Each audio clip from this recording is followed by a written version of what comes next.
So how do you get a big sound out of a tiny instrument? Well, obviously the microphone and the amplifier can help to make a big sound.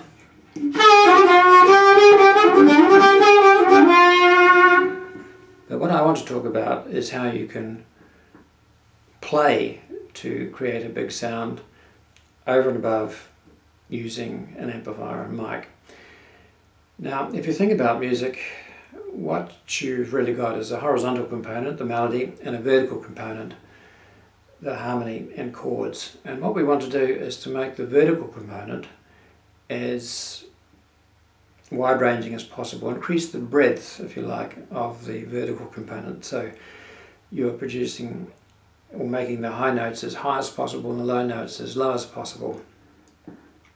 To do that, you might think, well, all you have to do is to spread your mouth over as many holes as possible and blow or draw. Now, to a certain extent that's true, but there is a twist. You actually get a more effective, controllable sound if you tongue block the central holes, so that the holes at the extreme of the range are actually playing. If you do that, and I'm drawing now on the bottom hole, you get this sound. Now, you can enhance it further by putting a heavy vibrato on it. I've talked about vibrato in another video. If you do that, you get this sound. And I hope you agree that it is quite a big sound. It's going to be at its richest if you use the bottom hole where the notes are lowest. So all you do is extend your mouth over as many holes as possible, incorporating the bottom hole, tongue block the central holes, muck around until you get a sound like I've just played, or one that you like. Now you can do the same thing anywhere on the instrument. So if I was to apply this technique to different places on the harmonica with vibrato, you'd get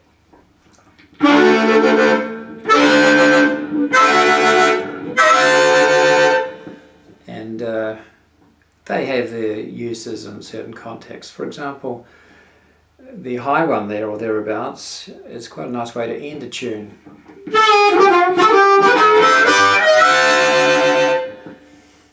has a certain distinctive flavour to it. So those are draw wide chords. You can do the same thing with blow wide chords. So incorporating the bottom hole, you get this sort of sound with vibrato. And working your way up in the same way.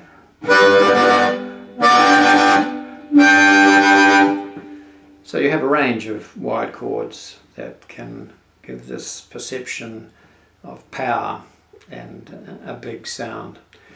Not only that, if you pull your mouth back a little so that you're not covering quite so many holes, you can come up with this sound. Now I'm actually playing just two notes there.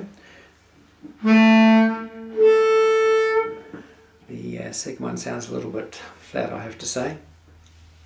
But the tongue is cutting out the other notes in between, and what you've got is two notes an octave apart. When you have two notes an octave apart, the top one has twice the frequency of the bottom one, and to our ears it seems to have a consonant sort of sound, almost in unison, almost a one note sound, and it has a mellow quality.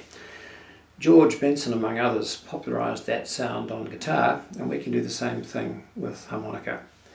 So there it is again, and you can put vibrato on it as I did then. That's the only draw one that's available easily, but there are a succession of blow ones that you can, and again with vibrato on.